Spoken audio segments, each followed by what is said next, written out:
চলো আমি তোমাকে আজকে আমার বিজি টাইম টেবিল বলি। হ্যাঁ, আমার টাইম টেবিল জন্য তোমারও কষ্ট লেগে যাবো।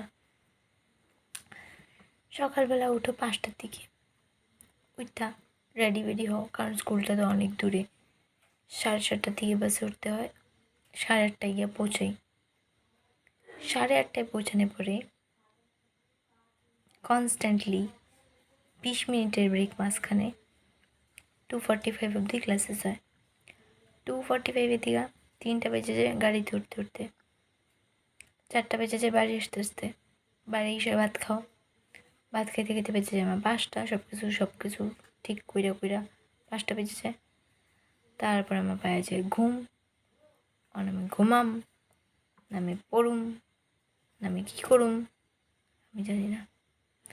তারপর ঘুমে আমার কয়ে পড়িস না, কারণ ঘুমটা আমি কেমনি ঢুকামো, ঘুমাই সেই পড়ে আর আমি ঘুমায় পড়ি।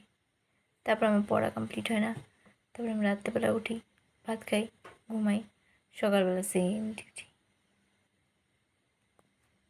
আমার কাছে কোনো টাইম টেবিল থাকে যেটাতে আমি পড়াশোনা কমপ্লিট করতে পারি, আমার ঘুমটাও হয়ে যাক, তাহলে প্লিজ আমারে কমেন্ট করে দাও।